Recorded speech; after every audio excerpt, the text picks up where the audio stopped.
আসসালামু আলাইকুম, কেমন আছেন সবাই? আলহামদুলিল্লাহ, আমিও ভালো আছি। শুভ সকাল সবাইকে। সাইকেলিংয়ের নতুন আরেকটি ভিডিওতে আপনাদের সবাইকে স্বাগতম জানিয়ে আজকের এই ভিডিওটি শুরু করতেছি। তো চলেন আগে সাঁকুটা পারাপার হই। ছোট্ট একটা সাঁকু বাঁশের কাঠ দিয়ে দিছে যাতে বালকেরা পারাপার হওয়া যায়। এই কাজটা করছে পিছনে যে পিআরএস গার্মেন্টসটা, এই গার্মেন্টসের সম্ভবত মালিকে এই কাজ করছে। তার কারণ হচ্ছে এই পাশে হচ্ছে গ্রাম সাইড, আর গ্রাম সাইডের অনেক মানুষ আছে এই গার্মেন্টসে জব করে, তো ওনাদের আসতে যাইতে খুব কষ্ট হয়। তার কারণ হচ্ছে আমার হাতের বাম পাশে যে লেকটা, এই লেকের পানি বৃষ্টি হইলে বাইরা তারপর এই রাস্তায় উঠা যায়, আর রাস্তা যখন উঠা যায় পানি অতিরিক্ত পরিমাণের হওয়াতে মানুষ আসা যাওয়া অনেক কষ্টকর হয়, যার ফলে কিছু অংশ কাইটা পানি ট্রান্সফার করতেছে, তারপর রাস্তাটা আবার মেরামত হবে। তো চলেন ভিডিওটা দেখতে থাকেন, দেখা হচ্ছে মোবাইলের বাঁধনে গিয়ে।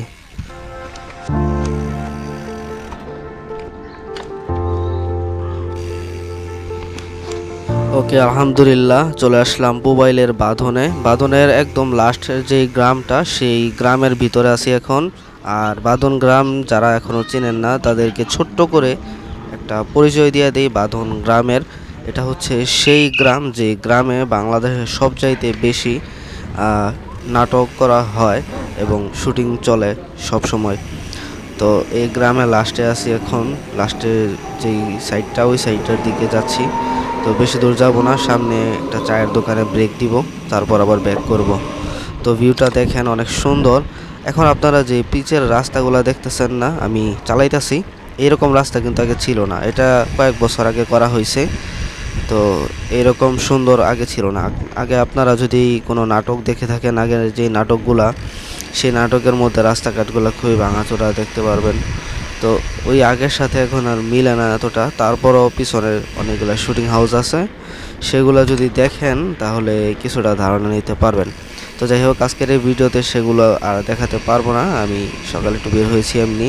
তো আপনাদেরকে হালকা পাতলা একটু দেখানোর জন্য ক্যামেরাটা অন করলাম।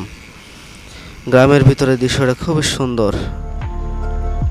ওই যে সামনে একটা চায়ের দোকান পাইছি, চলেন ওই চায়ের দোকানে যাই, গিয়ে একটু চায়ের ব্রেক দিই।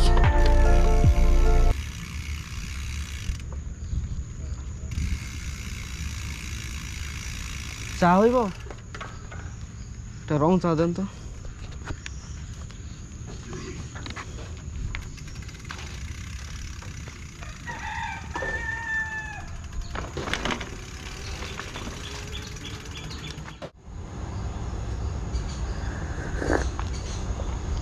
গ্রামের ভিতরে যখন আমি আইসা চা খাই, তখন চায়ের মধ্যে ওনারা একটা কাজ করে, লেবু পাতা দিয়া দেয়। আর লেবু পাতা দিলে চায়ের স্বাদটা আরও দ্বিগুণ বাইরা যায়। আপনারা আমার কাপের মধ্যে একটু খেয়াল করে দেখেন, লেবু পাতা কিন্তু সাইডে বাইজা রয়েছে। তো এই জন্য বারবার এই 5 টাকা দামের চা খাওয়ার জন্যই অনেক সময় অনেক দূর দূরান্ত চইলা যায়, কোনো সময় ভাওয়ালের ফাউকালে, আবার কোনো সময় মোবাইলের বাঁধনে যেহেতু আমি আছি এখন বর্তমানে, আর এখন চলে যাব। তো তার আগে আপনাদের সাথে কিছু শুটিং হাউসের পরিচয় করা দেই। অনেকেই মোবাইলের বাঁধন চিনেন না, বা শুটিং কোথায় কোথায় হয়, আমরা যে নাটকগুলো দেখি, গ্রামের নাটকগুলো, গ্রামের দৃশ্য থাকে, সেগুলো কোথায় হয় আমরা অনেকেই জানি না, চিনি না। তো আমি ছোট্ট করে একটু পরিচয় করা দিই আপনাদের সাথে। শুটিং হাউসের যে রুমগুলো থাকে, ঘর কোথায় থাকে, সেগুলা আমি দেখাই একটা একটা করে। আমার হাতের বাম পাশে যেই রুমটা দেখতে পাচ্ছেন সাদা কইরা, এটা একটা শুটিং হাউস, এবং পাশে যে টিনের বেড়াটা, এটা ছিল না এতদিন, ওনাদের প্রাইভেসির কথা ভাইবা এখান দিয়ে টিনের বেড়া দিয়ে দিছে। এবং ওই যে সামনে একটা টিনের গেট আমার হাতের বাম পাশে, এটার ভিতরে একটা শুটিং হাউস। তো এইখানে অনেকেই শুটিং করে। আমার এই ভিডিওটা যারা দেখতেছেন, যদি কেউ মোবাইলের বাঁধনের মানে শুটিং হাউসে কাজ করে থাকেন, তাহলে একমাত্র বুঝতে পারবেন আমি কোন জায়গাটার কথা বলতেছি এবং বর্তমানে আমি কোথায় আছি। একটা শুটিং হাউস দেখাই, আমার হাতের বাম পাশে একটা দোকান, এই দোকানটা অনেক নাটকের ভিতরে মানে সিনে থাকে।